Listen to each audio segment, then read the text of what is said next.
Assalamualaikum warahmatullahi wabarakatuh. Sahabat-sahabat muslim yang dirahmati Allah subhanahu wa ta'ala, Fatimah Az-Zahra, sosok perempuan muslim yang tidak asing bagi kaum muslim di seluruh dunia. Putri bungsu dari baginda Nabi Muhammad SAW dengan ibunda Siti Khadijah ini menjadi teladan bagi perempuan Islam. Inilah kisah dari putri Rasulullah SAW yang dirindukan surga. Dia sangatlah indah dan istimewa, layaknya bunga indah yang tumbuh di tengah-tengah gurun pasir. Karena keindahannya begitu langka, bunga indah nan langka itu bernama Fatimah Az-Zahra. Ayahnya adalah Muhammad bin Abdullah SAW, ibundanya adalah Khadijah Al-Kubra, suaminya adalah Ali bin Abi Thalib, putranya adalah Hasan dan Husain, putrinya adalah Zainab dan Ummu Kulsum. Fatimah bukanlah nama sembarangan. Allah telah memberikan nama ini khusus untuknya melalui sang ayah. Dia permaisuri kecil di keluarganya. Ketika ia lahir, sang ayah sedang menyelesaikan perbaikan bangunan Ka'bah. Ketika selesai dari kerjanya, sang ayah Rasulullah SAW tiba-tiba merasakan kegugupan di hatinya. Apa yang sedang kurasakan? Istriku Khadijah, apakah dia telah melahirkan? Ucap hati kecilnya. Beliau pun segera berlari menuju rumahnya. Ketika sampai rumah, ternyata benar, istrinya telah melahirkan putrinya yang keempat. Ia melihat bayi perempuan kecil yang cantik dan menggemaskan. Ia membuat ayahnya merasa begitu bahagia, dan ternyata dialah yang begitu menyerupai ayahnya. 20 Jumadil Akhir, 5 tahun sebelum kenabian, telah menjadi saksi atas lahirnya Sayyidatun Nisa'il Alam, pemimpin wanita dunia. Lahir di rumah ibundanya, Sayyidah Khadijah binti Khuwailid yang berada di kota Mekah Al-Mukarramah. Namanya bukan nama sembarangan, nama ini langsung diberikan Allah untuknya melalui sang ayah.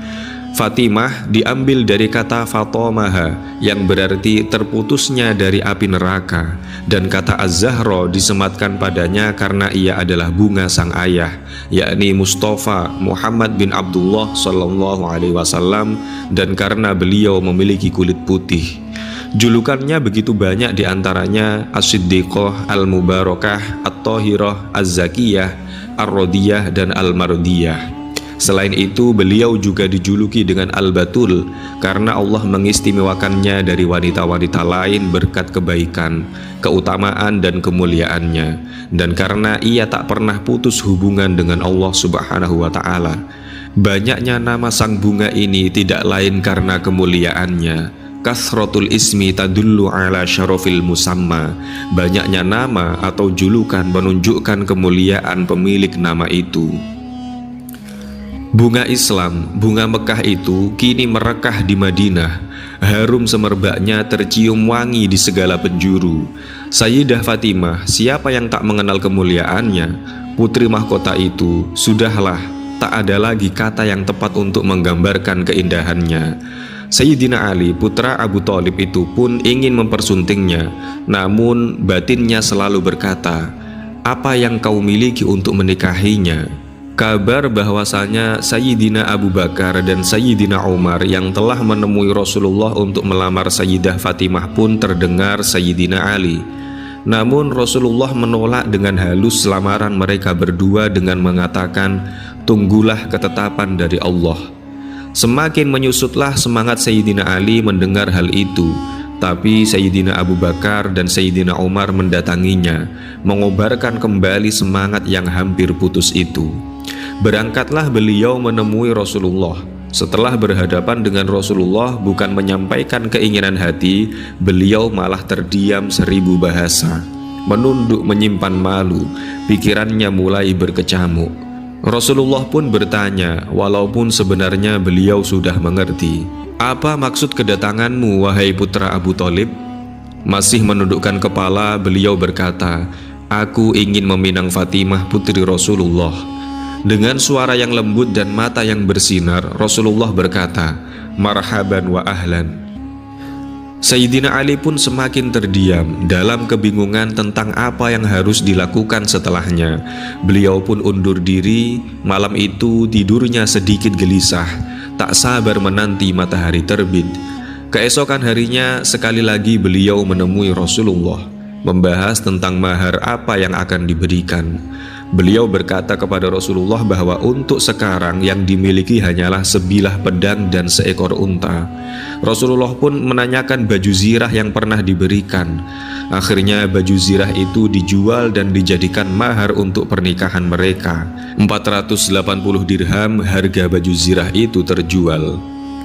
Sepertiga dibelikan untuk wewangian, sepertiga lagi dibelikan barang-barang kebutuhan. Pernikahan pun terlaksana tanpa sewa gedung, rentetan prasmanan, sewa baju pengantin yang bertaburkan berlian dan gemerlap lainnya. Hanya 480 dirham sebagai mahar. Pernikahan sederhana yang kelak nantinya akan menghasilkan anak keturunan mulia, anak keturunan yang akan menjadi penyambung nasab Nabi Muhammad SAW.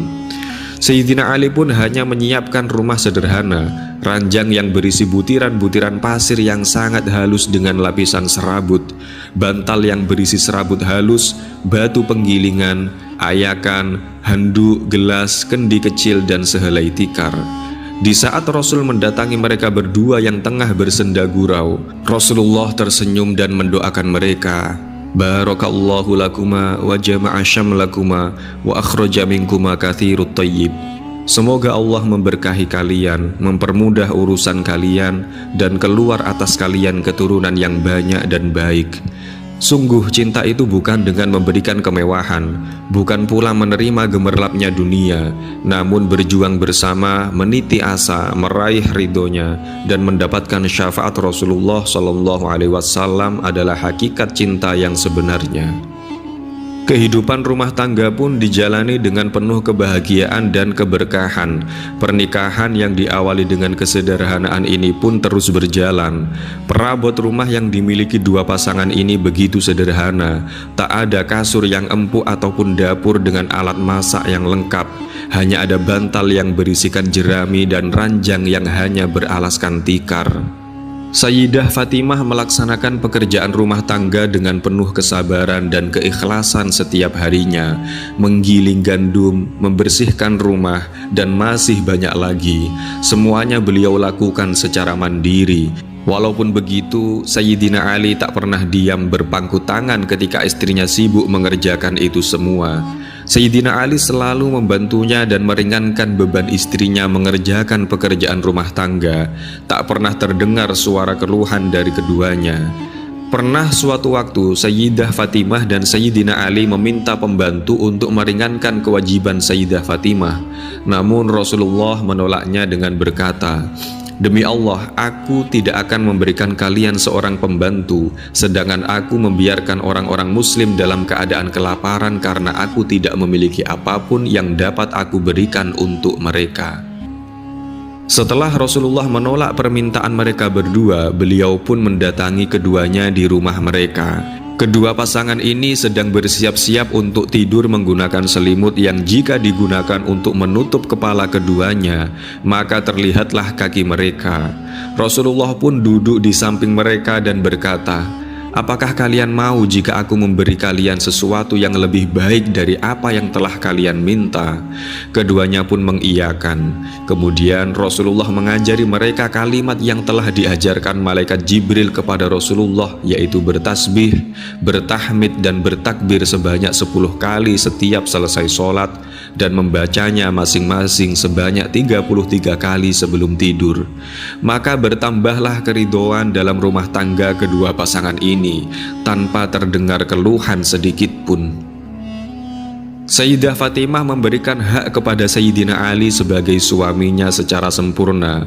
Ketika Rasulullah memanggil Sayyidina Ali dan menanyakan mengenai putrinya, maka ia menjawab, "Dialah sebaik-baik teman dalam ketaatan." Dan ketika Rasulullah menanyai putrinya mengenai menantunya Ali, maka putrinya pun menjawab, "Sebaik-baik lelaki adalah dia, wahai ayahku."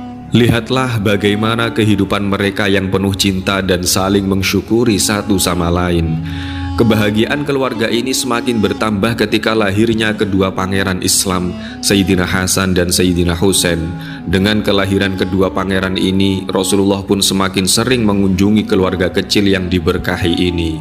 Dalam kehidupan rumah tangga, seringkali muncul persoalan yang memicu perselisihan. Begitu pula yang terjadi dalam rumah tangga Sayyidah Fatimah. Biasanya ketika terjadi masalah dalam rumah tangga Fatimah, Nabi SAW mengunjungi keduanya lalu duduk di tengah-tengah mereka. Sayyidina Ali duduk di sisi kanan dan Sayyidah Fatimah di sisi kiri Rasulullah. Selanjutnya Nabi mengambil tangan Sayyidina Ali dan meletakkannya di perutnya. Kemudian Nabi mengambil tangan Fatimah dan diletakkan di atas tangan Sayyidina Ali. Nabi tak akan melepaskan keduanya hingga mereka berdamai. Pada kesempatan yang lain, Nabi mendengar perselisihan antara keduanya. Sore harinya Nabi mengunjungi keduanya. Para sahabat melihat Nabi memasuki rumah putrinya dengan wajah murung. Namun setelah beberapa saat di dalam, mereka melihat Nabi keluar dari rumah itu dengan wajah berseri-seri. Salah seorang sahabat bertanya, "Wahai Rasulullah, kami melihat engkau memasuki rumah Fatimah dengan wajah murung. Namun beberapa saat kemudian engkau keluar dengan wajah yang berbinar-binar." Rasulullah menjawab, "Bagaimana aku tidak merasa senang setelah aku dapat mendamaikan dua orang yang paling aku cintai?" Walau telah menjadi seorang istri dan ibu, Sayyidah Fatimah tetaplah seorang anak dari Nabi akhir zaman. Rasulullah tak sedikit pun mengurangi kasih sayangnya untuk buah hati tercintanya. Setiap kali Sayyidah Fatimah datang menemui Rasulullah, Rasulullah pun berdiri untuk menyambutnya, mencium keningnya dengan penuh kasih dan mendudukkannya di tempat duduk beliau. Begitupun sebaliknya. Dialah orang yang paling mirip dengan ayahnya, Fatimah Az-Zahra Ummu Abiha. Kesedihan terbesar yang dialami Sayyidah Fatimah adalah ketika ayah yang sangat dicintainya wafat. Sejak kecil beliaulah yang melayani, mengurusi dan memperhatikan kebutuhan ayahnya. Beliau adalah orang pertama yang ditemui Nabi seusai bepergian, sebelum Nabi mendatangi istri-istrinya. Hingga detik-detik terakhir keluarnya ruh suci tersebut, beliau adalah orang pertama yang dicari Rasul ketika itu. Sesekali Fatimah terisak di sampingnya dan sesekali beliau tersenyum. Beliau terisak sedih karena sadar bahwa umur ayahnya sudah tak lama lagi. Dan beliau tersenyum karena beliau mendapat kabar bahwa ialah orang pertama dari Ahlul Bait yang akan menyusul ayahnya. Detik-detik wafat Rasul pun tiba. Sayyidina Ali sudah berada di samping Rasulullah untuk mendengarkan wasiat terakhirnya.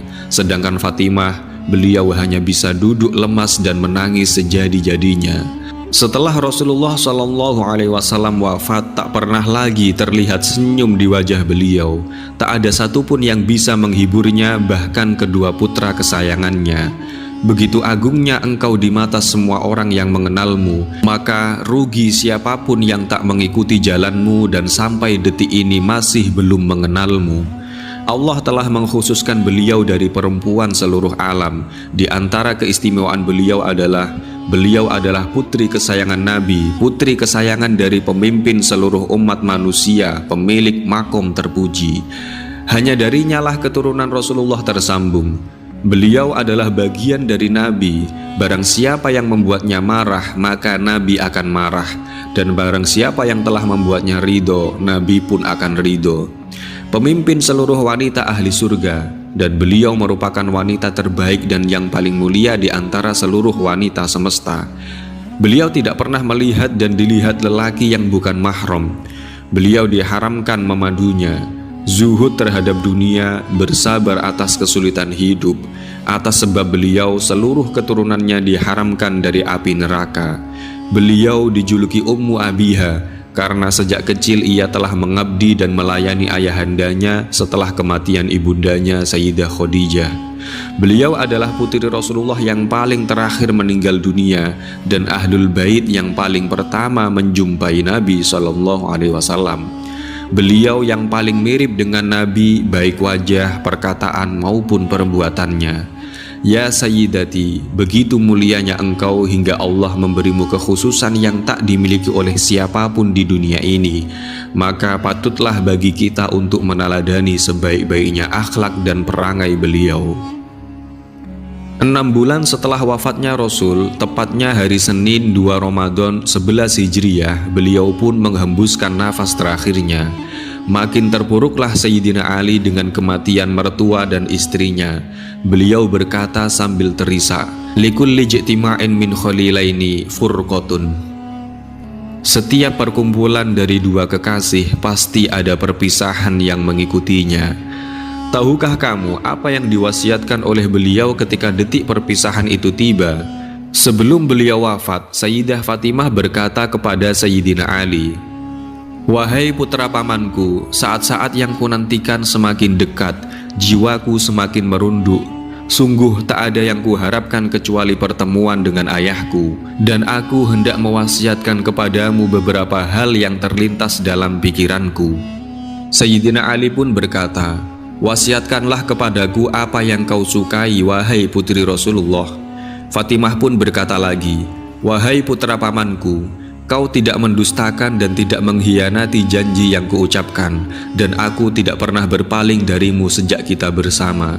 Lalu keduanya menangis, dan Ali memangku kepala Sayyidah Fatimah dengan kedua tangannya. "Wasiatkanlah kepadaku sekehendakmu."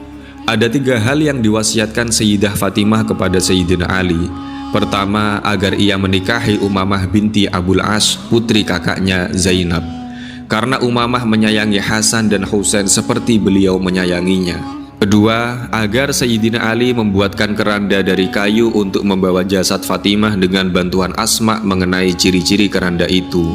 Selain itu, beliau juga meminta agar jasadnya ditutupi dengan rapat dan dikafani, agar tidak ada yang mengetahui bentuk tubuhnya. Ketiga, agar Sayyidah Fatimah dikuburkan pada malam hari di Baqi. Tujuannya supaya tak ada satupun yang dapat melihat jasad beliau.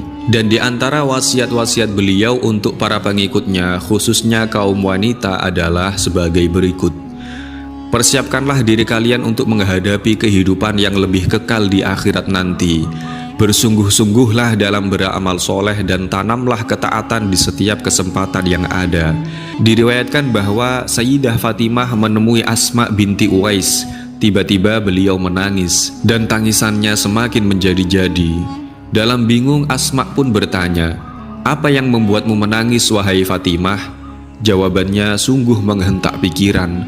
Beliau menangis karena selalu memikirkan apa yang terjadi setelah mati. Fatimah menangis karena mengingat nasibnya setelah mati. Ketika ia sudah dimandikan, dikafani dan digotong di atas keranda dari kayu, Fatimah mengingat semua hal itu dan ia menangis karenanya. Yang kedua, bersabarlah dan merasa cukuplah atas apa-apa yang diberikan Allah. Sayyidah Fatimah selalu meyakini bahwa sikap tamak kepada dunia akan memecahkan hati, dan beliau selalu memegang teguh apa yang didengarnya dari sang ayah. "Wahai Fatimah, bersabarlah menghadapi kepahitan dunia untuk meraih kenikmatan yang abadi." Dan Rasulullah juga pernah berkata kepadanya, "Orang yang kaya bukanlah yang kaya hartanya, melainkan yang kaya jiwanya." Beliau juga berpesan tentang sebaik-baiknya wanita. Ketika Rasulullah datang kepadanya menanyakan satu pertanyaan, "Kebaikan apakah yang terdapat pada wanita?" Maka Sayyidah Fatimah pun menjawab, "Ketika ia tidak melihat laki-laki dan laki-laki tidak melihatnya." Ketika mendengar jawaban putrinya, Rasulullah pun mendekap Fatimah dengan erat. Sahabat-sahabat Muslim yang dirahmati Allah Subhanahu wa Ta'ala, tak ada kata dunia dalam wasiat-wasiat itu. Tak ada sedikit pun menyinggung tentang harta ataupun peninggalan yang lain. Bahkan beliau memberi pendamping baru untuk sang suami agar dapat menjaga putra-putranya tercinta, Hasan dan Husain. Lalu tak adakah rasa malu dalam diri kita setelah mengetahui hal itu? Mana bukti cinta kita yang telah sering kita ungkapkan? Betapa jauhnya kita dengan beliau? Masih adakah tempat di belakang beliau nanti ketika menyeberangi Sirat untuk kita? Sudahkah kita membahagiakan putri sang kekasih? Atau bahkan sebaliknya? Tanggal 20 Jumadil Akhir ialah hari kelahirannya. Maka persembahkanlah hadiah terindah untuk putri tercinta Rasulullah dengan mengikuti akhlaknya yang mulia dan tidak keluar dari jalannya. Sahabat muslim yang dirahmati Allah Subhanahu wa Ta'ala, sepeninggal sang ayah dikatakan bahwa Fatimah Az-Zahra tidak pernah tertawa selama sisa hidupnya. Hal ini karena ia merana disebabkan kesedihannya terhadap ayahnya dan karena kerinduannya kepada sang ayah. Ketika baginda Rasul sakit, beliau pernah memberitahukan kepada Fatimah bahwa dia adalah anggota keluarga Nabi yang pertama kali akan menyusulnya. Hari-hari pun berlalu, sementara Fatimah mengabdi di rumahnya untuk melayani urusan suaminya, menyempurnakan pengayoman kepada putra-putrinya. Hari-hari sepeninggal sang ayah dilalui Fatimah dalam kesedihan. Ia seringkali merenung kemudian pergi mengziarahi kuburan ayahnya.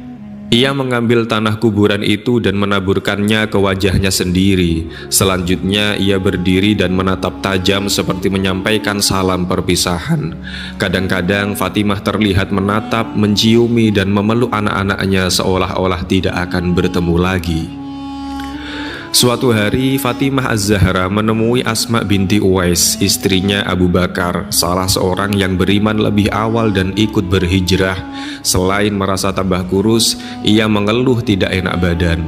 Tiba-tiba Fatimah menangis keras. Dalam bingung, Asma bertanya, "Apa yang membuatmu menangis, Fatimah?" Jawabannya sungguh mengejutkan. Fatimah disibukkan oleh rasa malunya sehingga ia selalu memikirkan apa yang akan terjadi pada dirinya setelah mati, suatu pikiran yang langka dipikirkan oleh manusia. Fatimah sering menangis mengingat nasibnya setelah mati, ketika ia sudah dimandikan dan dikafani, kemudian digotong di atas keranda kayu. Fatimah mengingat semua itu dan ia menangis karenanya. Asma binti Uwais kagum mendengar penuturan Fatimah. Putri Rasulullah SAW itu masih juga mengingat apa yang pernah ia ceritakan tentang kebiasaan orang Habasyi. Ya, Fatimah diberitahu bahwa penduduk di sana suka membawa mayat kerabat mereka di atas keranda dari kayu, ditutup dengan kain yang lebar dan tebal. Dengan kain itu pula mayat dikafani. Fatimah ingin agar kelak setelah wafat jasadnya diperlakukan seperti itu. Ia berdoa kepada Allah untuk Asma binti Uwais dan meminta kepadanya untuk mengafaninya. Semoga Allah menutupi kesalahanmu sebagaimana engkau akan menutupi jenazahku. Setelah itu Fatimah mulai mempersiapkan hari yang dijanjikan, yaitu hari pertemuan dengan ayahandanya Muhammad Rasulullah SAW. Setelah 6 bulan berlalu dari wafatnya sang ayah, Fatimah jatuh sakit dan bertambah parah sakitnya. Ia tergeletak di rumah beberapa waktu, tidak terlihat keluar sama sekali. Namun ketika kabar sakitnya sampai ke telinga Khalifah Abu Bakar, dia segera meminta izin untuk menemuinya. Sesampainya di rumah Fatimah, Ali berkata kepada Fatimah, "Ini Abu Bakar berada di depan pintu, apakah engkau mau mengizinkannya masuk?" "Apakah hal itu membuatmu senang?" tanya Fatimah. Ali menjawab, "Iya." Maka Khalifah Abu Bakar pun masuk menemuinya dan meminta maaf. Fatimah pun memaafkannya. Selama sakit, Ali adalah orang yang senantiasa mendampingi, menghibur, dan menenangkannya seraya berharap ia segera sembuh. Fatimah Az-Zahra berwasiat kepada sang suami dalam sebuah pembicaraan privasi yang terjadi di antara mereka berdua. Fatimah berkata, "Wahai anak pamanku, aku telah memberitahu diriku sendiri, dan aku tidak melihat kondisiku sekarang ini kecuali aku pasti akan menyusul ayahku sebentar lagi. Aku akan wasiatkan kepadamu beberapa hal yang selama ini tersimpan dalam hatiku." Ali pun berkata, "Wasiatkanlah kepadaku apa saja yang engkau ingin wasiatkan, wahai putri Rasulullah." Ali pun duduk di dekat kepala sang istri. Dia menyuruh semua orang yang ada di rumah itu untuk keluar. Fatimah berkata, "Wahai anak pamanku, engkau tidak pernah berjanji dusta kepadaku dan tidak pernah menyembunyikan apapun kepada diriku. Aku juga tak pernah menyelisihi perintahmu sejak engkau menikahi aku." Ali pun menukas, "Kita berlindung kepada Allah. Engkau lebih tahu terhadap Allah, lebih bertakwa, lebih mulia, dan lebih takut kepada Allah Ta'ala. Sungguh sulit bagiku berpisah denganmu dan kehilangan dirimu. Hanya saja kematian itu adalah perkara yang memang harus terjadi. Demi Allah, Terulang kembali atasku musibah kehilangan Rasulullah. Sesungguhnya kita adalah milik Allah dan sesungguhnya kita pasti kembali kepadanya. Selanjutnya Fatimah berwasiat kepada Ali, sang suami tercinta, 3 perkara, yakni supaya Ali menikahi Umamah binti Abul As bin Rabi yang juga putri kakaknya Zainab. Berkenaan dengan pilihannya terhadap Umamah, Fatimah bertutur, "Dia seperti aku dalam rasa sayangku dan belas kasihku terhadap anakku." Umamah ini merupakan anak yang digendong oleh Rasulullah SAW ketika beliau mengimami sholat jamaah. Yang kedua, supaya Ali menyiapkan keranda mayat yang dia pilih untuknya, seperti yang diutarakan kepada Asma binti Uwais tempo hari. Hal ini diinginkan Fatimah karena rasa malunya yang sangat besar. Ia menganggap buruk bila jenazahnya hanya ditutup dengan kain di atasnya, hingga bentuk tubuhnya akan terlihat.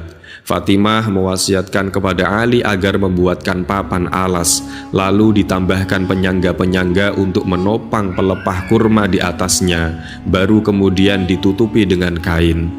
Kemudian agar ia dimakamkan pada malam hari di Baqi. Jadi sebenarnya Fatimahlah yang berwasiat untuk dikuburkan pada malam hari karena besarnya rasa malunya, bukan karena Ali menguburkannya malam hari supaya Abu Bakar tidak ikut menghadiri pemakamannya, sebagaimana yang diceritakan oleh sebagian orang. Tak lama setelah itu, Fatimah menghembuskan nafas terakhirnya di pangkuan sang suami, Ali bin Abi Thalib.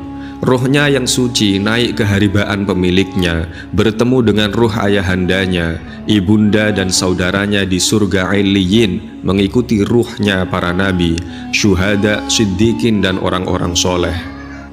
Alangkah beruntungnya mereka berada dalam kasih sayang Allah. Fatimah wafat pada malam Selasa bulan Ramadan tahun 11 Hijriah pada usia 29 tahun. Rumah Abu Bakar dihadiri semua orang yang mengurusi jenazah Fatimah.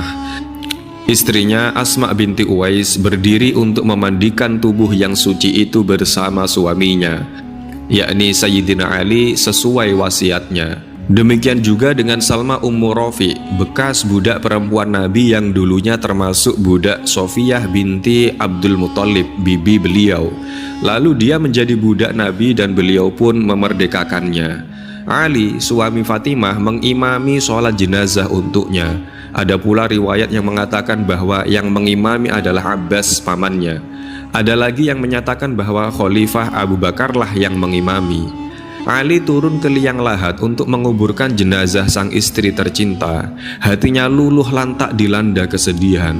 Kedua putri Fatimah yang dinamai sesuai nama saudaranya, yaitu Zainab dan Ummu Kulthum, menangis tiada henti. Kedua putranya juga berkalang duka. Sebenarnya suami Fatimah, Ali bin Abi Thalib, sudah diberitahu jauh-jauh hari oleh Rasulullah SAW tentang wafatnya sang istri tercinta. Beliau berkata kepada Ali, "Kelak jika putriku Fatimah telah tiada, wahai Ali, maka akulah yang akan pertama kali menerima jasadnya di liang lahat." Ketika Fatimah wafat menyusul sang ayah, Ali lah yang memasukkan jenazah istri tercintanya itu ke liang lahat. Terlihat Ali menangis terisak-isak sehingga putranya Hasan berkata, "Wahai ayahku, gerangan apakah yang membuat dirimu menangis demikian rupa?" "Wahai putraku Hasan, aku teringat pesan kakekmu Rasulullah SAW," ujar sang ayah. Beliau berkata, "Kelak jika putriku Fatimah telah tiada, wahai Ali, maka akulah yang akan pertama kali menerima jasadnya di liang lahat." Ali diam sejenak lalu melanjutkan, "Dan demi Allah, wahai Hasan putraku, aku melihat tangan kakekmu Rasulullah SAW menerima jasad ibumu Fatimah. Aku melihat kakekmu Rasulullah SAW menciumi wajah ibumu Fatimah." Sayyidina Ali kemudian berkata, "Wahai Rasulullah, kini aku kembalikan amanah yang telah engkau berikan kepadaku. Aku kembalikan belahan jiwamu yang setiap engkau rindu akan surga, engkau cium wajah suci putrimu Fatimah Az-Zahra." Dalam riwayat lain dikatakan setelah Rasulullah memperoleh kehormatan di alam ukhrawi, Fatimah tidak mau makan atau minum. Ia melupakan segala candaria dan kebahagiaan. Sepanjang siang dan malam ia menangis mengenang ayah tercinta yang telah wafat. Fatimah mengisi waktu dengan air mata dan menarik nafas panjang, seolah ada sesuatu yang menekan perasaannya dan tidak ada sesuatu pun yang mampu menghapus kesedihannya. Sesaat setelah Fatimah menyelesaikan pekerjaan rumah dan merawat suaminya Ali dan putra-putri mereka, ia kembali meneteskan air mata dan bergumam, "Duhai ayah tercintaku, mengapa engkau meninggalkan Fatimahmu?" Sekitar 6 bulan berlalu dalam situasi seperti itu, Fatimah menjadi semakin kurus. Suatu malam ketika ia menangis terseduh, ia mendengar suara dari luar memanggil-manggil, "Duhai putri tercinta Rasulullah, duhai putri tercinta Rasulullah." Ia mengintip keluar. Ia mengetahui bahwa suara yang didengarnya adalah suara seekor unta yang dijuluki Al-Adba, milik Rasulullah Shallallahu Alaihi Wasallam, tetapi telah kabur dari Madinah setelah beliau wafat. Kepergian Nabi membuat Al-Adba, sang unta, seperti kebingungan. Ia kabur ke pegunungan dan padang pasir. Beberapa hari kemudian ia datang lagi ke Madinah dan berdiri di pintu gerbang Masjid Nabi, memandangi ruang tempat sholat Rasulullah, tetapi ia tidak menemukan Rasulullah. Ia meringkik dan mengeluarkan suara yang dalam, mengusap-ngusapkan mukanya di tanah, lalu meneteskan air mata, dan kemudian unta tersebut berlari lagi menuju padang pasir yang sunyi. Kini unta ini telah tiba di depan pintu rumah Fatimah dan berbicara dengan bahasa yang fasih, "Wahai putri Rasulullah, mudah-mudahan Allah berkenan memberikan kedamaian kepada Anda. Ayah Anda pergi meninggalkan dunia ini. Aku dilarang makan dan minum. Dambaku terhadap Rasulullah Shallallahu Alaihi Wasallam makin tinggi. Aku telah memutuskan dan menetapkan untuk dalam waktu singkat pergi menuju alam lain, menuju sisi Rasulullah. Apakah engkau memerintahkan sesuatu kepadaku?" Fatimah menangis terseduh. Ia merangkul leher unta tersebut, mencium kedua matanya seraya berkata, "Wahai Adba, ucapkan salam kepada ayahku." Fatimah, cahaya mata Rasulullah, tidak mampu lagi menanggung keterpisahan ini. Lalu dengan terisak ia melanjutkan, "Aku minta engkau memberitahu ayahku agar berkenan membawa serta diriku di sisi beliau." Sang unta menjawab, "Baiklah, hamba akan mengingat dan melaksanakannya." Adba pun mencium kaki Fatimah lalu meninggalkannya dan pergi menuju Masjid Nabi Shallallahu Alaihi Wasallam. Ia memandang ruang sholat Nabi Shallallahu Alaihi Wasallam dan kemudian mengeluarkan suara yang dalam dan menyandarkan kepalanya di bebatuan besar. Kemudian Fatimah melihat Rasulullah Shallallahu Alaihi Wasallam di dalam mimpi. Beliau berkata, "Wahai Fatimah, cahaya kedua mataku, aku ingin berjumpa denganmu, aku merindukanmu. Esok hari engkau akan datang kepadaku." Usai bermimpi semalaman dengan sang ayah, esoknya Fatimah berdiri dengan hati berbunga di hadapan hadirat Allah Subhanahu wa Ta'ala untuk melaksanakan sholat. Lalu ia membasuh dan menyisir Hasan dan Husain yang di kemudian hari menjadi martir, dan memberi mereka busana baru untuk mereka kenakan. Ia membersihkan rumah Sayyidina Ali. Ketika Ali tiba di rumah, ia terpesona melihat istrinya sangat gembira. Ali pun bertanya alasan kebahagiaannya, tetapi Fatimah tidak menjawab. Fatimah lalu menyiapkan hidangan dan mereka sarapan bersama-sama. "Wahai Fatimah," ujar Sayyidina Ali, "berbicaralah kepadaku. Demi Allah, aku tidak pernah melihatmu demikian berbahagia semenjak kepergian Rasulullah. Ada apakah gerangan? Apa yang sedang terjadi?" Fatimah pun menjawab, "Duhai pembawa air Kausar dan pemenang Khaybar, duhai suamiku, kita akan berjumpa lagi di hari kebangkitan. Aku mengalami mimpi tentang suatu lawatan indah. Malam kemarin aku melihat ayahku tercinta. Beliau memanggilku agar aku berada di sampingnya, dan hari ini aku minta izin kepadamu. Aku minta engkau membebaskan aku dari kewajiban-kewajibanku, dan aku menyerahkan diriku kepada Allah dan selanjutnya kepadamu tentang pengasuhan anak kita, Hasan Hasan dan Husain. Rawatlah mereka secara baik, perlakukan mereka dengan cinta kasih yang besar dan keramahan. Jangan beritahu mereka bahwa aku tidak lama lagi berada di dunia ini. Wahai Ali, aku menjadi yatim 2 kali, kehilangan ibuku dan kemudian ayahku tercinta. Ingatlah aku dan lakukan sholat untukku setiap kali engkau melihat anak-anak yatim yang kesepian di dunia ini. Mendengar ucapan ini dari Al-Battul, Ali tidak mampu menahan air matanya. Ia menangis. Duhai cahaya mata Rasulullah, jangan mengeluhkan tentang diriku kepada ayahmu. Aku masih jauh dari mencukupi untuk memperlakukanmu sebagaimana yang pantas engkau terima. Aku fakir dan tidak mampu membahagiakanmu. Jangan menyatakan hal tersebut untuk mengeluhkan tentang diriku.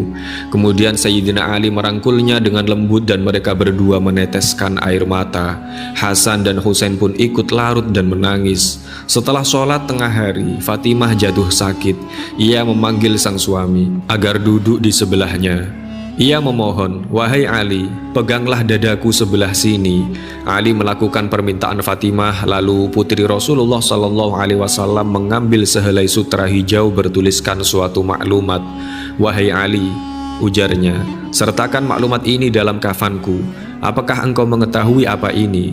Ketika aku akan diserahkan kepadamu sebagai istri, aku menolak 400 dirham yang diwariskan. Aku berdoa bahwa yang diwariskan kepadaku menjadi syafaat di hari kiamat, dan semoga Allah Subhanahu wa Ta'ala ridho." Maklumat ilahi ini adalah sesuatu yang membuktikan bahwa aku telah menerima hak dan sejumlah keharusan terhadap syafaat atas nama pendosa-pendosa di kalangan umat ini. Tempatkanlah ia dalam kafanku agar aku nanti membacanya di hadapan Allah Subhanahu wa Ta'ala. Kemudian Fatimah melanjutkan wasiatnya, "Engkau mesti mengantarkanku dan menguburkanku dekat makam ayahku dan ucapkanlah, 'Ya Rasulullah, kami membawakan kepada Anda, Fatimah, putri kesayangan Anda, cahaya kedua mata Anda. Engkau harus mengimbangi tanggapan apapun yang engkau terima.'" Sesaat kemudian roh Fatimah terbang melayang menuju alam di atas sana, memenuhi panggilan Tuhan, "Pulanglah." Saat itu anggota Ahlul Bait tenggelam dalam lautan kesedihan dan derita. Helaan nafas dan tangis mereka mengakibatkan para malaikat di langit berduka. Seluruh Madinah menumpahkan air mata duka. Ia yang oleh penghulu para rasul dikatakan bagian dari Nabi SAW meninggalkan dunia fana, dan pada saat yang sama meninggalkan seluruh umat tak beribu. Satu-satunya orang yang berbahagia pada perpisahan ini adalah Fatimah sendiri yang pergi menemui ayah tercintanya.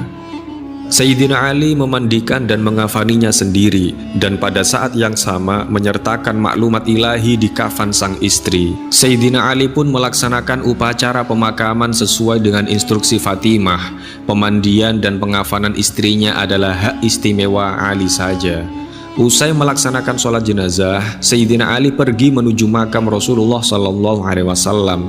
Ia meletakkan jenazah Fatimah di pintu gerbang makam dan berseru ke dalam makam, "Ya Rasulullah, saya membawakan kepada Anda putri tercinta Anda, Fatimah."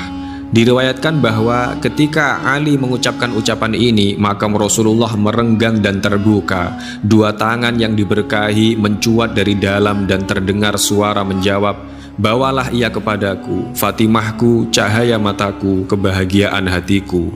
Lalu tangan-tangan tersebut merangkul Fatimah dan menariknya ke dalam. Ia berada di tempat semula sesaat setelahnya, dan para pengantar pemakamannya di pemakaman yang dikenal sebagai Taman Keindahan. Di sana ia berbaring hingga hari ini. Mudah-mudahan Allah Subhanahu wa Ta'ala berkenan menganugerahkan kepada kita sarana yang halal untuk berkunjung dan berziarah untuk menuju makam para Ahlul Bait. Sayyidina Ali bin Abi Thalib merasa kesepian di rumah setelah ditinggal istri tercintanya, Fatimah. Ketika teringat sang istri, janggutnya basah oleh air mata. Satu-satunya pelipur lara dalam keadaan seperti itu adalah mengziarahi kuburan Fatimah Az-Zahra. Semoga Allah meridhoi Fatimah, bunga dari pemimpin makhluk, istri Sayyidina Ali, imam kaum bertakwa, Ibunda Hasan dan Husain, 2 pemimpin pemuda surga, Ibunda Zainab, pahlawan wanita pada hari Karbala, dan Ibunda Ummu Kulsum, istri Umar bin Khattab. Sahabat-sahabat muslim yang dirahmati Allah Subhanahu wa taala. Allah Subhanahu wa taala berfirman dalam Quran surat Al-Insan ayat 8 sampai 10 yang artinya, dan mereka memberikan makanan yang disukainya kepada orang miskin, anak yatim dan orang yang ditawan, sambil berkata, sesungguhnya kami memberi makanan kepadamu hanyalah karena mengharapkan keridhaan Allah. Kami tidak mengharap balasan dan terima kasih dari kamu. Sungguh kami takut akan azab Tuhan pada hari ketika orang-orang berwajah masam penuh kesulitan. Sebagian ahli tafsir menuturkan bahwa sebab turunnya ayat di atas adalah berkenaan dengan keluarga Fatimah. Kisahnya adalah sebagaimana berikut. Suatu hari Hasan dan Husain jatuh sakit, badan mereka panas, kedua orang tuanya tidak bisa berbuat apa-apa. Kedua anak itu sakit sekian lama. Menghadapi semua itu, Ali sempat bernazar, jika Allah menyembuhkan kedua anakku, aku akan berpuasa 3 hari berturut-turut sebagai rasa syukur kepadanya. Fatimah juga bernazar sama dengan sang suami. Bahkan budak perempuan mereka juga bernazar yang sama. Allah Subhanahu wa taala mendengar doa pasangan suami istri tersebut. Tak berselang lama Hasan dan Husain sembuh dengan izin Allah. Tentu saja kedua orang tua mereka bisa tersenyum kembali karena keduanya sudah sembuh lagi. Kini giliran orang tua dan budaknya menunaikan nazar mereka, sebab nazar tak ubahnya janji kepada Allah Subhanahu wa taala. Mereka bernazar untuk berpuasa 3 hari berturut-turut sebagai ungkapan rasa syukur kepada Allah Subhanahu wa taala. Ketika mereka mulai menjalankan puasa, di rumah hanya ada 3 sok atau kantong kecil gandum. Hari pertama Fatimah dibantu Fiddah mengambil 1 sok lalu dibuat adonan roti dan dihidangkan kepada mereka. Ketika menjelang buka puasa, tiba-tiba terdengar seseorang mengetuk pintu. Setelah dilihat, ternyata di depan pintu ada seorang miskin dengan tubuh kurus menggigil sambil berkata, "Lapar, lapar. Sudah 2 hari ini aku tidak makan. Beri aku sedikit makanan yang kalian punya. Mudah-mudahan Allah memberi kalian kenikmatan surga." Usai mendengar orang itu, tanpa basa-basi Sayyidina Ali mengumpulkan makanan yang disiapkan buat mereka, lalu bergegas menyerahkan pada orang itu. Sayyidina Ali berkata, "Makanan ini untukmu wahai fulan." Akhirnya Sayyidina Ali dan istri Fatimah beserta budaknya malam itu tidak makan. Mereka hanya meminum air sekedar menghilangkan dahaga. Hari kedua mereka berpuasa lagi seperti hari sebelumnya. Ketika mereka akan berbuka puasa, tiba-tiba terdengar ada orang mengetuk pintu. Kali ini di depan pintu ada seseorang pemuda yang berkata, "Wahai keluarga Rasulullah, aku ini yatim piatu. Ayahku meninggal di medan perang membela agama Allah. Tidak lama kemudian ibuku menyusulnya. Sekarang aku tidak punya makanan dan tempat tinggal. Apakah kalian punya sepotong roti buat aku menyambung hidup?" Usai mendengar cerita pemuda tersebut, tangan Sayyidina Ali cekatan mengumpulkan makanan di depannya, lalu diserahkan kepada pemuda itu seraya berkata, "Selamat, Allah telah memberimu makanan ini." Seperti kemarin, malam itu mereka tidak makan, hanya meminum air saja. Pada hari ketiga mereka berpuasa, peristiwa itu terulang lagi. Ketika mereka menunggu Bilal mengumandangkan azan maghrib, tiba-tiba pintu ada yang mengetuk lagi. Dan ternyata kali ini ada orang yang hampir terjatuh, bahkan tarikan nafasnya tinggal satu-satunya. Ia berkata, "Wahai keluarga Rasulullah, aku ini tawanan. Wahai umat Islam, mengapa kalian menawan kami tetapi tidak memberi makan? Apakah karena kalian tidak bisa membunuh kami di medan perang, kemudian ingin menghabisi kami dengan membiarkan kelaparan dan ketakutan?" Sayyidina Ali pun bangun dan memberikan makanan di depannya kepada orang itu. Rasa lapar mendera mereka bertiga, tetapi mereka semua bersabar, banyak bertasbih dan berdoa. Rasulullah SAW datang menjenguk mereka. Beliau terenyuh dan memerintahkan orang-orang di sekitarnya untuk mengambil beberapa potong makanan untuk memulihkan tenaga mereka. Beliau berkata, "Ini untukmu wahai putri Muhammad."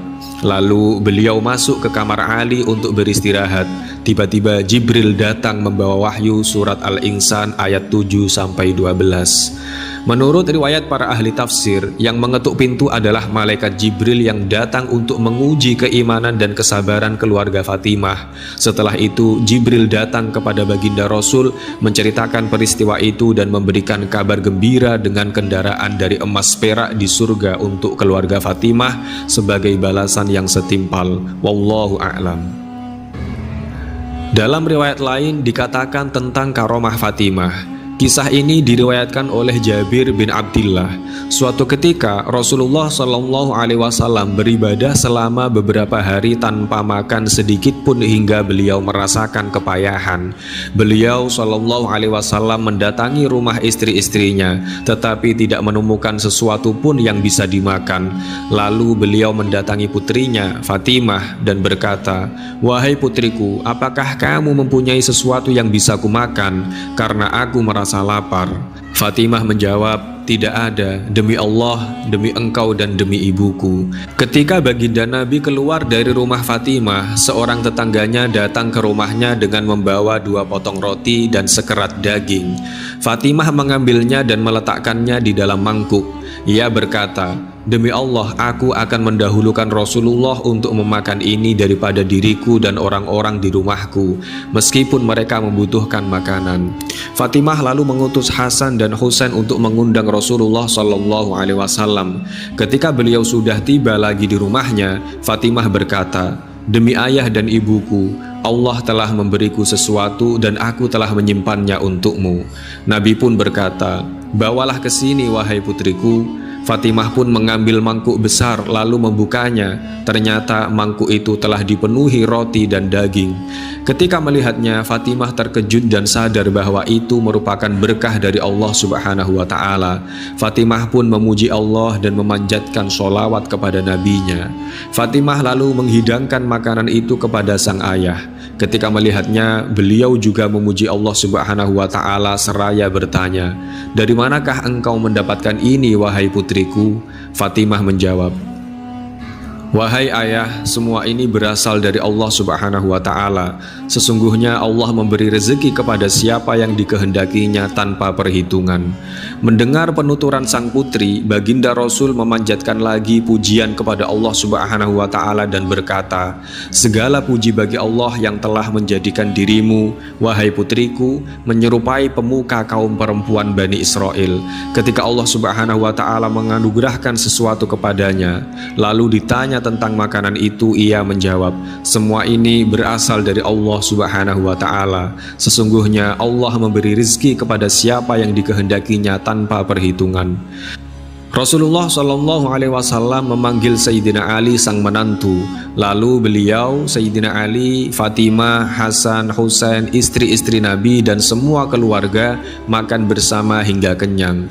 Sayyidah Fatimah berkata, "Mangkuk itu masih penuh dengan makanan seperti sedia kala." Lalu ia membagikannya kepada seluruh tetangga. Allah menjadikan makanan di mangkuk itu penuh berkah dan kebaikan. Riwayat dari Anas bin Malik menuturkan bahwa Fatimah memberi Rasulullah sepotong roti gandum, lalu beliau bersabda, "Ini adalah makanan pertama yang dimakan oleh ayahmu sejak 3 hari terakhir ini." Dikisahkan suatu hari Fatimah Az-Zahra datang menemui Rasulullah SAW dengan membawa kedua anaknya, Hasan dan Husain, yang tampak pucat dan lemah. Fatimah berkata, "Wahai Rasulullah, lihatlah kedua cucumu ini. Mereka belum makan sejak beberapa hari yang lalu." Kontan saja hati Rasulullah SAW yang lembut tidak kuat menahan sedih menyaksikan kedua cucu kesayangannya dalam keadaan lapar. Lalu beliau pun segera pergi keluar kota Madinah untuk mencari pekerjaan dengan diupah. Beliau melihat seorang lelaki Badui yang berada di tepi sumur. Ia sedang menimba air untuk memberi minum untanya. Beliau bertanya kepadanya, "Apakah engkau ingin menyewa seseorang untuk membantu menimba air?" "Ya, benar." 1 ember aku upah dengan 3 butir kurma. Rasulullah Shallallahu Alaihi Wasallam setuju dan mulai mengambil air 1 timba dan menerima upah 3 butir kurma. Usai mengambil air beberapa timba, tali timba putus dan jatuh ke dalam sumur. Lelaki itu marah dan melontarkan sumpah serapah kepada Rasulullah Shallallahu Alaihi Wasallam. Ditamparnya wajah beliau yang mulia dan ia memberi 24 butir kurma sebagai upah. Baginda Rasul berusaha mengambil timba itu lalu pulang untuk menemui Fatimah dan kedua cucunya. Melihat kesabaran dan akhlak mulia Rasulullah, tahulah orang Badui kalau beliau tidak bersalah. Oleh karenanya ia segera mengambil belati dan memotong tangan yang ia pakai untuk menampar wajah Rasulullah yang mulia. Seketika ia terjatuh di tanah dan pingsan. Tak lama berselang, melintaslah rombongan kafilah ke arahnya. Mereka melihat si lelaki tangannya terputus. Mereka segera turun dari tunggangan dan memercikkan air ke wajah lelaki tersebut. Usai si lelaki itu siuman, mereka bertanya, "Apa yang terjadi padamu?" "Aku menampar wajah seseorang yang ciri-cirinya begini dan begitu, tapi ia tidak marah atau membalas lagi. Sekarang aku takut mendapat balasan." "Tahukah kamu siapa orang yang kau tampar itu?" tanya mereka. "Tidak." Mereka berkata, "Dialah Muhammad, Nabi dan Rasul terakhir yang diutus Allah." Mendengar keterangan kafilah tersebut, kontan saja ia kaget bukan kepalang. Ia pun menanyakan keberadaan Rasulullah Shallallahu Alaihi Wasallam. Selanjutnya si lelaki ini mengambil potongan tangannya dan menuju Madinah menemui Rasulullah Shallallahu Alaihi Wasallam. Sesampainya di Madinah, ia melihat para sahabat duduk bersama di suatu tempat. Para sahabat bertanya kepadanya, "Apa keperluanmu?" "Aku hendak bertemu Muhammad. Aku ada suatu keperluan dengannya." Salman Al-Farisi mengantar lelaki itu ke Rasulullah Shallallahu Alaihi Wasallam. Lelaki ini mengungkapkan penyesalannya telah menampar wajah beliau. "Mengapa kau potong tanganmu?" "Aku tidak menginginkan tangan yang kugunakan menampar wajahmu yang mulia," jelas lelaki tersebut. "Masuklah agama Islam," ajak Rasulullah Shallallahu Alaihi Wasallam. "Jika engkau benar-benar dalam kebenaran, sambungkanlah tanganku yang terputus ini," kata si lelaki itu. Rasulullah Shallallahu Alaihi Wasallam mengucapkan Bismillahirrahmanirrahim sambil meletakkan tangannya pada tangan lelaki itu. Tangan yang terputus menyatu kembali dan orang itu segera mengucapkan 2 kalimat syahadat. Sahabat-sahabat muslim yang dirahmati Allah Subhanahu wa Ta'ala, diceritakan suatu ketika Rasulullah Shallallahu Alaihi Wasallam mengajak Abu Bakar, Umar dan Utsman radhiyallahu anhum bertamu ke rumah putrinya Fatimah. Kebetulan Ali pun sedang ada di rumah. Setelah semuanya duduk, Fatimah menghidangkan untuk mereka madu dan sebuah mangkuk yang cantik. Ketika semangkuk madu itu dihidangkan, sehelai rambut jatuh ke dalam mangkuk tersebut. Baginda Rasul lalu meminta semua sahabatnya untuk membuat satu perbandingan terhadap ketiga benda tersebut: mangkuk yang cantik, madu, dan sehelai rambut. Beliau meminta Abu Bakar yang mulai berbicara, disusul oleh yang lainnya. Abu Bakar lalu berkata, "Iman itu lebih cantik daripada mangkuk yang cantik ini. Orang yang beriman itu lebih manis daripada madu, dan mempertahankan iman itu lebih sulit daripada meniti sehelai rambut." Sayyidina Umar berkata, "Kerajaan itu lebih cantik daripada mangkuk yang cantik ini. Seorang raja itu lebih manis daripada madu, dan memerintah dengan adil itu lebih sulit daripada meniti sehelai rambut." Lalu disusul Sayyidina Utsman tak mau kalah, ia berkata, "Ilmu itu lebih cantik daripada mangkuk yang cantik ini. Orang yang menuntut ilmu itu lebih manis daripada madu, dan beramal dengan ilmu itu lebih sulit daripada meniti sehelai rambut." Sedangkan Sayyidina Ali berkata, "Tamu itu lebih cantik daripada mangkuk yang cantik ini. Menjamu tamu itu lebih manis daripada madu, dan membuat tamu senang sampai kembali pulang ke rumahnya lebih sulit daripada meniti sehelai rambut." Rasulullah Shallallahu Alaihi Wasallam mengarahkan pandangannya ke arah putrinya Fatimah, memintanya untuk membuat perbandingan juga. Dengan sigap Fatimah berkata, "Seseorang wanita itu lebih cantik daripada mangkuk yang cantik. Wanita yang berhijab itu lebih manis daripada madu, dan mendapatkan seorang wanita yang tak pernah dilihat orang lain kecuali mahramnya lebih sulit daripada meniti sehelai rambut." Akhirnya baginda Nabi berkata, Seorang yang mendapat taufik untuk beramal adalah lebih cantik daripada mangkuk yang cantik ini. Beramal dengan amal yang baik itu lebih manis daripada madu, dan beramal dengan ikhlas adalah lebih sulit daripada meniti sehelai rambut. Malaikat Jibril alaihissalam berkata, menegakkan pilar-pilar agama itu lebih cantik daripada mangkuk yang cantik. Menyerahkan diri, harta, dan waktu untuk agama lebih manis daripada madu, dan mempertahankan agama sampai akhir hayat lebih sulit daripada meniti sehelai rambut. Maka Allah berfirman, surgaku itu lebih cantik daripada mangkuk yang cantik itu. Kenikmatan surgaku lebih manis daripada madu, dan menuju surgaku adalah lebih sulit daripada meniti sehelai rambut. Diriwayatkan oleh Jabir bin Abdillah, suatu hari usai sholat asar dan ketika para sahabat mengelilingi Rasulullah SAW, tiba-tiba datang seorang badui tua yang sangat fakir dan memakai baju kumal yang compang-camping. Baginda Rasul menyapanya terlebih dahulu dan bertanya kepadanya, "Wahai Nabi Allah, aku merasa sangat lapar, berilah sedikit makanan untukku. Aku juga tak punya baju, tolonglah berikan aku sehelai kain. Aku orang yang sangat fakir, dan tolonglah beri sedikit bekal untukku," jawab si badui. Baginda Rasul sangat terenyuh mendengar penuturannya. Lalu beliau berkata, "Aku juga tidak memiliki apa-apa yang bisa kuberikan kepadamu, tetapi aku bisa menunjukkan kepadamu seseorang yang insya Allah akan bisa membantumu. Orang yang menunjukkan kepada amal kebaikan akan memperoleh ganjaran yang sama dengan pelakunya. Engkau pergilah ke rumah seseorang yang cinta kepada Allah dan Rasulnya. Pergilah ke rumah Fatimah putri Muhammad bersama Bilal. Mudah-mudahan kau akan memperoleh hajatmu di sana." Si badui tadi berangkat ke rumah Fatimah bersama Bilal. Ia mengucapkan salam ke penghuni rumah. "Assalamualaikum wahai ahli bait Rasulullah." "Waalaikumsalam," jawab Fatimah. "Aku adalah orang tua yang datang dari jauh. Sudah sekian hari aku tidak makan dan hidupku susah. Tadi aku menemui ayahmu Rasulullah, lalu beliau tunjukkan rumahmu ini," jelas si badui.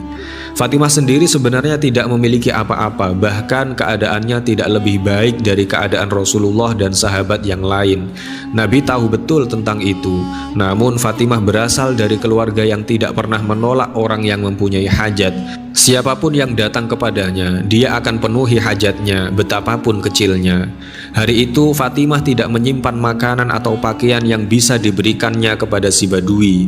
Yang ada hanya sepotong kulit kambing yang biasa digunakan oleh kedua anaknya sebagai alas tidur. "Aku hanya memiliki sepotong kulit kambing ini. Mudah-mudahan ia bermanfaat bagimu," ujar Fatimah sambil mengulurkannya. "Duhai Fatimah, aku butuh makanan yang bisa mengenyangkanku, dan kulit ini tentu tidak akan berguna bagiku." Fatimah hanya bisa terdiam. Kemudian ia teringat pada seutas kalung di lehernya. Kalung itu sendiri adalah kenangan manis dari putri Hamzah, sepupunya. Tanpa ragu ia pun membuka kalungnya lalu diberikan kepada si badui. "Ambillah ini dan juallah. Mudah-mudahan Allah akan memberimu lebih baik dan lebih banyak dari sekedar ini." Si badui pun kembali menghadap Rasulullah SAW. "Wahai Rasulullah, Fatimah hanya bisa memberiku seutas kalung ini. Katanya biar ku jual agar dapat membeli makanan secukupnya." Air mata Rasulullah SAW mengalir membasahi pipinya. Lalu beliau berkata, "Wahai fulan, semoga Allah menurunkan berkahnya kepadamu karena hadiah dari Fatimah binti Muhammad, penghulu putri Adam itu." Melihat keadaan itu, seketika Ammar bin Yasir berdiri seraya berkata, "Ya Rasulullah, apakah engkau izinkan bila aku saja yang membeli kalung itu?" "Ya wahai Ammar," jawab Rasulullah, "seandainya jin dan manusia memilikinya bersama-sama, niscaya Allah tidak akan mengadab mereka." "Berapa harga kalung itu, hai fulan?" tanya Ammar. Si badui menjawab, "Seharga roti dan daging yang bisa mengenyangkanku. Berikut sehelai kain Yamani yang akan bisa menutupi tubuhku, agar dengannya aku bisa sholat menghadap Tuhanku, serta uang 1 dinar yang bisa kugunakan untuk ongkos pulang ke rumahku. Aku akan bayar kalung itu dengan 20 dinar ditambah 200 dirham, juga sehelai kain Yamani dan seekor hewan yang bisa mengantarkanmu pulang ke kampungmu. Sebelum semuanya itu, aku akan mengajakmu makan roti dan daging bersama sampai kau kenyang," ujar Ammar. Usai transaksi jual beli dengan Ammar, si Badui kembali menghadap baginda Rasul. "Wahai Rasulullah, kini aku telah kenyang dan telah berpakaian. Semoga Allah membalas jasamu." Rasul tersenyum dan berkata, "Kalau begitu, balaslah kebaikan Fatimah kepadamu." Kontan si Badui mengangkat kedua tangannya dan berdoa, "Ya Allah, ya Rabbi, Engkau adalah Tuhan yang tidak kami sekutukan. Tiada Tuhan selainmu yang kami sembah. Ya Allah, ya Rabbi, Engkaulah yang maha pemberi rizki kepada kami dengan berbagai cara. Maka berilah Fatimah sesuatu yang tidak pernah terlihat oleh mata dan tidak pernah terdengar oleh telinga." Di rumahnya, Ammar membungkus kalung tersebut dengan kain Yamani dan mengolesinya dengan minyak wangi.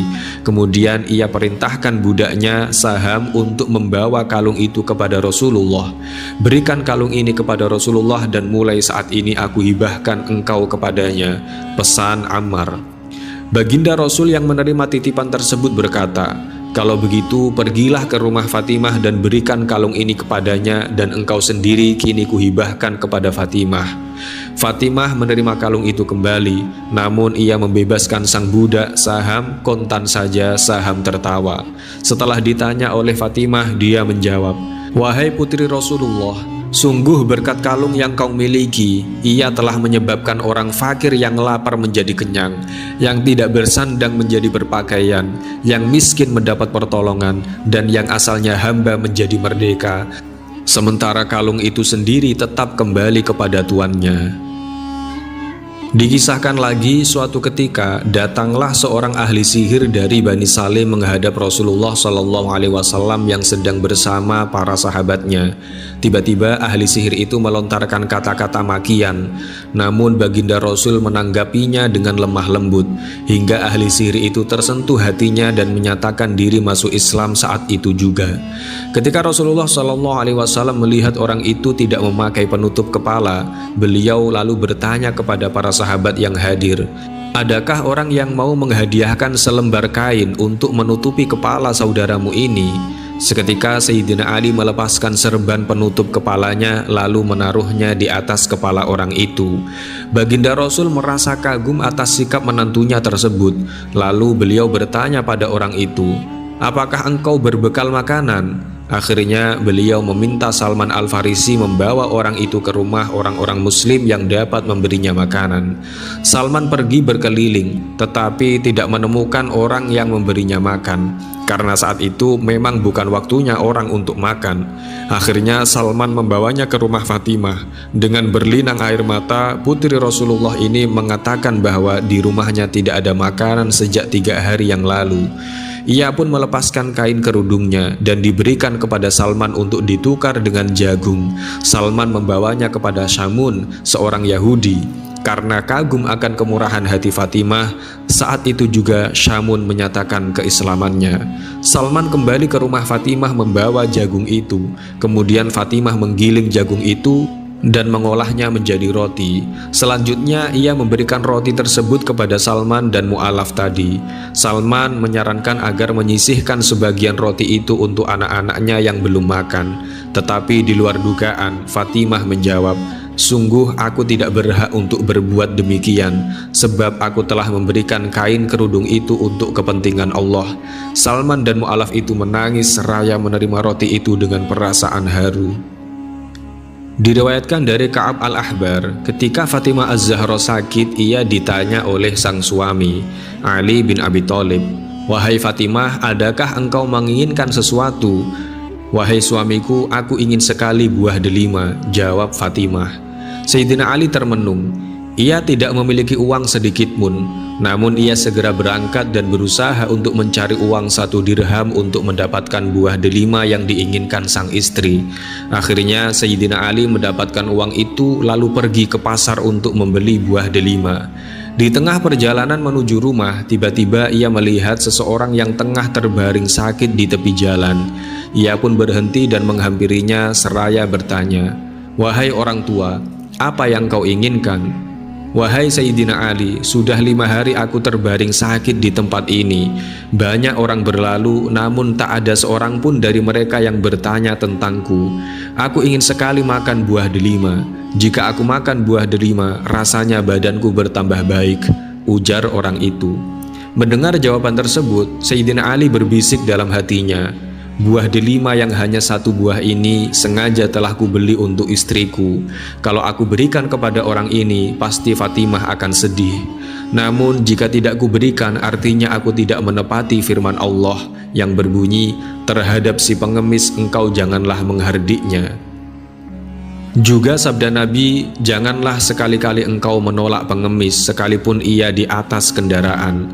Kemudian Sayyidina Ali bin Abi Thalib membelah buah delima itu menjadi dua, separuh diberikan untuk orang itu dan separuh lagi untuk sang istri tercinta Fatimah.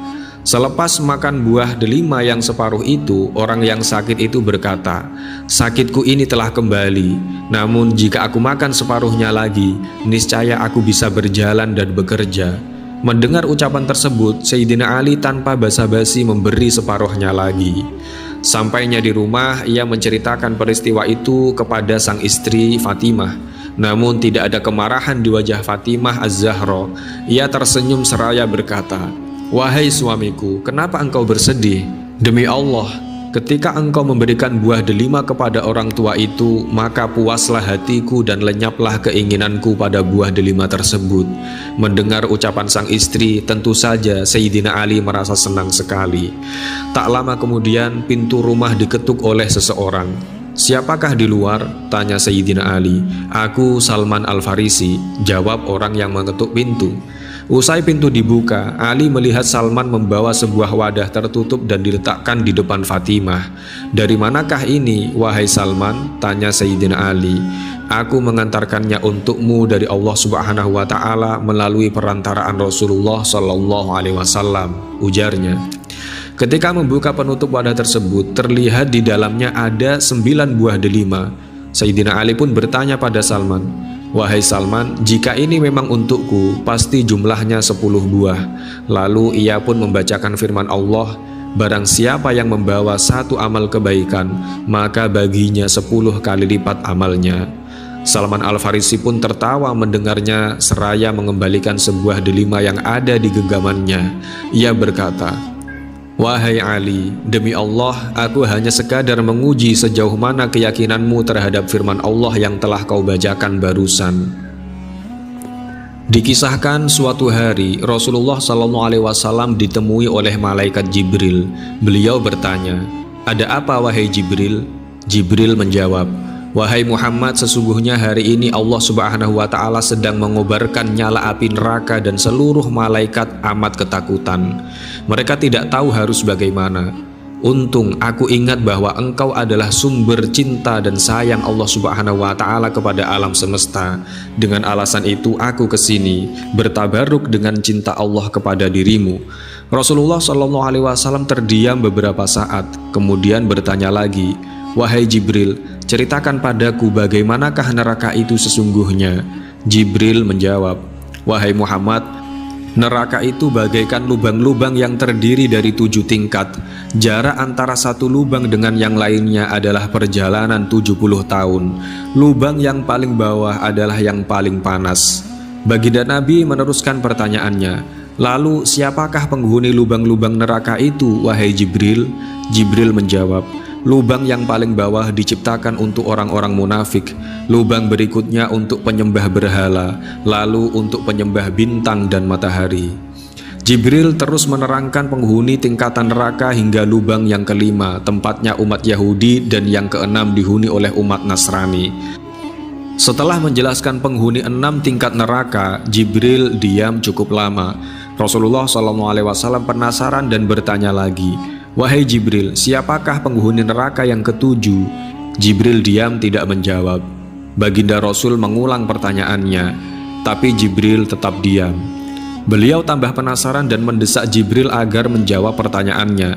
Akhirnya Jibril pun berkata, umatmu wahai Muhammad, mereka itu para pelaku dosa besar di kalangan umatmu yang sampai mereka mati belum sempat bertobat.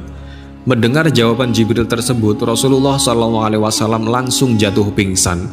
Jibril merangkulnya dan meletakkan tubuh beliau di atas pangkuannya. Tak beberapa lama, beliau siuman dan langsung menangis bersimbah air mata. Dengan terisak-isak beliau mempertegas pertanyaannya, wahai Jibril, apakah benar ada di antara umatku yang masuk neraka? Benar wahai Muhammad, jawab Jibril, yaitu pelaku dosa besar di antara umatmu yang belum bertaubat. Setelah itu Rasulullah Shallallahu Alaihi Wasallam langsung menghadap kiblat dan sujud kepada Allah Subhanahu Wa Taala dalam isak tangisnya. Sesekali dengan suara pelan beliau membisikkan kata-kata, ummati ya Rob, ummati, ummati, ummati. Beliau Shallallahu Alaihi Wasallam tidak mengangkat kepalanya dalam keadaan seperti itu selama 3 hari 3 malam, kecuali setiap Bilal bin Rabah mengumandangkan adzan, barulah beliau bangkit untuk menjadi imam dan setelah itu kembali sujud lagi. Pada hari ketiga, Abu Bakar menyadari hal ini. Ia mengetuk pintu rumah Rasulullah Shallallahu Alaihi Wasallam dan mengucapkan salam 3 kali, namun tidak ada jawaban. Abu Bakar sedih dan berseru di depan pintu Nabi, apakah ada jalan untuk masuk ke rumah Rasulullah? Tetap tidak ada jawaban, lalu ia menangis dan melangkah pulang. Di jalan, Abu Bakar bertemu Umar bin Khattab.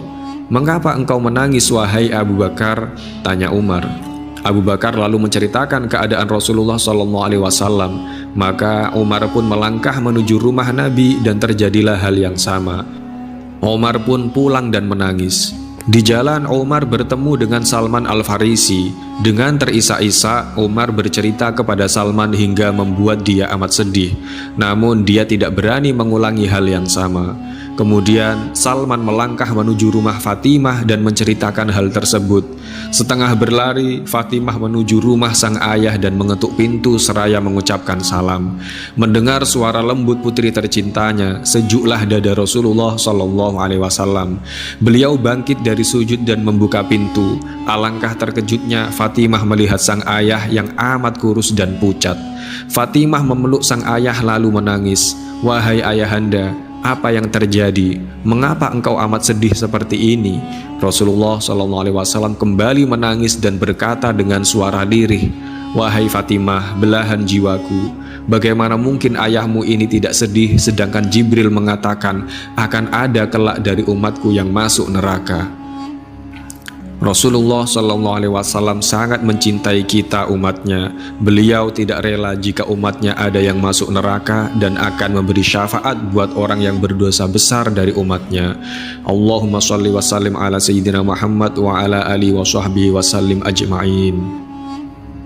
Alhamdulillahirabbil alamin. Demikian dari kami. Apabila banyak kesalahan, mohon maaf yang sebesar-besarnya. Al-haqqu mir rabbika fala takunanna minal mumtarin. Wassalamualaikum warahmatullahi wabarakatuh.